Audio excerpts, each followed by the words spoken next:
अस्सलाम वालेकुम dear students, आज हम केमिस्ट्री के अंदर मोल को डिस्कस करेंगे। सबसे पहले मोल की डेफिनेशन पे बात करते हैं कि मोल किस तरीके से डिफाइन किया जाता है। Amount of substance that contain 6.02 exponent 23 number of particles is known as मोल।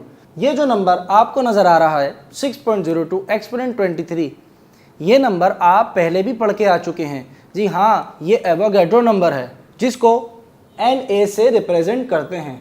और ये नंबर ऑफ पार्टिकल्स, वो नंबर ऑफ पार्टिकल एटम भी हो सकते हैं, मॉलिक्यूल भी हो सकते हैं, आयन और फॉर्मूला यूनिट।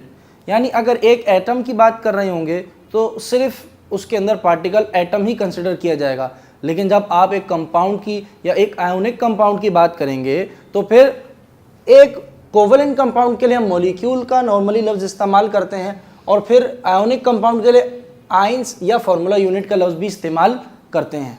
तो कंक्लूजन ये हुआ कि कोई भी एलिमेंट, कोई भी कोवेलेंट कंपाउंड या कोई भी आयोनिक कंपाउंड 6.02 एक्सपोनेंट 23 यानी एवोगैड्रो नंबर जितने नंबर ऑफ पार्टिकल्स रखेगा, ख्वाह वो एटम हो, मॉलिक्यूल हो, आयन हो या फॉर्मूला यूनिट्स हो, वो सब के सब क्या कहलाएंगे? वो सब का सब उसका एक मोल कहला रहा होगा। मोल की इस डेफिनेशन को एग्जाम्पल्स के जरिए समझते हैं। हमने कार्बन का एटॉमिक मास लिखा है कि कार्बन का एटॉमिक मास जो AMU में रिप्रेजेंट किया जाता है वो कितना है। ये ना सिर्फ एटॉमिक मास बल्कि इसको रिलेटिव एटॉमिक मास कहते हैं, और फिर रिलेटिव एटॉमिक मासेस को इस्तेमाल करते हुए ही मॉलिक्यूलर मास और फार्मूला मास निकाला जाता है।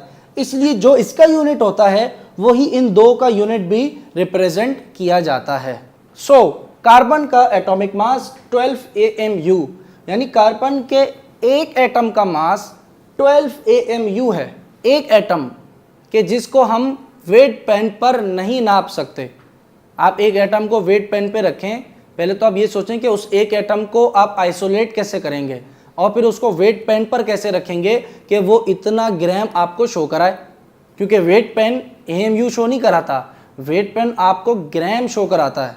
अब आप उस ग्राम से पहले कोई भी साइंटिफिक प्रीफिक्स लगा लें, किलो लगा लें, हेक्टो लगा लें, डीका लगा लें, बहरहाल वो होता ग्राम है, मास का यूनिट ग्राम होता है। सो केमिस्ट्री की इन कैलकुलेशंस को आसान बनाने के लिए हमारे पास ग्राम का कॉन्सेप्ट आया। 12 AMU हमने ग्राम के अंदर लिया, यानी कार्बन के अगर हमने इतने एटम जमा कर लिए तो आपके पास वेट पेन पर वो 12 ग्राम का वजन शो कराने लगेंगे, और इसी को कहा जाता है कि ये 1 मोल ऑफ कार्बन है। अब आप ये देखें, मैंने ये मोल MOL और उसके साथ डॉट क्यों लगाया? मोल को इस तरीके से एब्रीविएट किया जाता है, इस वजह से यहाँ पर मैंने MOL शॉर्टली शो करा दिया। इसी तरह आप वाटर का मॉलिक्यूलर मास 18 AMU, उसका जो मॉलिक्यूलर मास निकालने का तरीका था H और O से हमने जो मास निकाला था, यानी हाइड्रोजन और ऑक्सीजन, तो वो 18 AMU आया। अब उसी को अगर आप ग्राम में कन्वर्ट करके देखना चाहें तो हम कहेंगे कि ये 1 मोल ऑफ वाटर है। इसी तरह फॉर्मूला मास किसका? सोडियम क्लोराइड का, वो आपके पास 58.5 AMU है। वही अगर AMU से ग्राम में कन्वर्ट हो जाए, देखें आप ये बात गौर करें कि तमाम AMU किस में कन्वर्ट हो रहे हैं? ग्राम्स के अंदर कन्वर्ट हो रहे हैं। और वो ग्राम्स में कब कन्वर्ट हो रहे हैं? जब उनकी क्वांटिटी ली जा रही है 6.02 एक्सपोनेंट 23। हमने AMU से ग्राम में कन्वर्ट कैसे करा? ग्राम में कन्वर्ट इस तरीके से किया कि हमने उसके नंबर ऑफ एटम या नंबर ऑफ मॉलिक्यूल या नंबर ऑफ फार्मूला यूनिट या आइंस, हमने 6.02 एक्सपोनेंट 23 ले लिए, यानी वेट पेन पर इतने एटम्स को जमा कर दिया। ये एक थ्योरेटिकल कॉन्सेप्ट है, इसकी वैल्यू को फिक्स करना पड़ा क्योंकि इसके बगैर कैलकुलेशंस करना नामुमकिन हो रहा था। तो लिहाजा जब हमने इतनी क्वांटिटी में इन सब के AMUs को जमा करना शुरू करा तो वो इतने ग्राम में कन्वर्ट हुए, और इस ग्राम की वैल्यू को कहा जाने लगा कि ये हर उस शय का 1 मोल हो गया जो उसका AMU से ग्राम शो करा रहा है।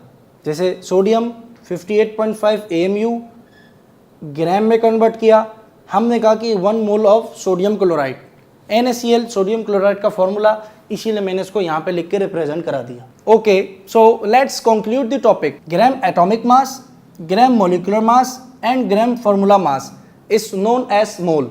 यानी आपने जब AMU से उसके ग्राम को रिप्रेजेंट करा दिया, अब उसका AMU में जितना मास था एज इट इज वही ग्राम में होगा, तो फिर वो कहलाएगा कि वो उस सब्सटेंस का 1 मोल बन गया।